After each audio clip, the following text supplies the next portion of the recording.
여순 사건 특별법안이 국회를 통과하면서 시행령과 조례 제정 등 후속 작업이 본격화할 것으로 보입니다. 73년 만에 이루어지는 진상규명은 유족들의 나이를 생각하면 처음이자 마지막 기회인데요. 충실한 조사를 위해 제도를 보완해야 한다는 목소리가 커지고 있습니다. 문형철 기자가 보도합니다. 이른 아침 위령탑 앞에 선 유족들. 억울하게 세상을 떠난 가족들을 떠올리며 정성스럽게 꽃을 올립니다. 그토록 바랬던 국가 차원의 진상규명. 마음의 짐을 덜어낸 유족들은 73년 전 그날의 진실을 반드시 밝히겠다고 다짐했습니다. 명예를 일제 회복시키게 되었음을 고하나이다. 오역의 역사를 바로잡게 길을 밝혀주소서. 기쁨을 함께 나누지 못하고 먼저 세상을 등진 다른 유족들에게도 미안한 마음을 전했습니다. 특별법 통과를 한 걸 보지 못하고 이렇게 참 운명을 했다는 게 또 두 번 마음 아픈 일이지 않아요.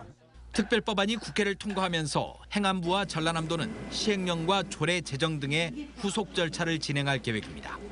하지만 희생자가 10,000명이 넘고 피해 지역도 광범위한 데다 실제 조사를 담당할 중앙정부 차원의 사무처가 도 소속의 실무위원회로 변경돼 조사가 충실하게 이루어질 수 있을지 우려가 큽니다.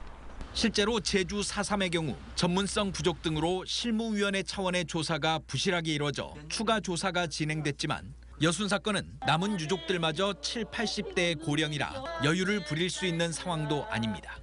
법안 통과 직후부터 시민단체를 포함한 각계에서 법 개정 등의 제도 보완 요구가 잇따르고 있는 이유입니다.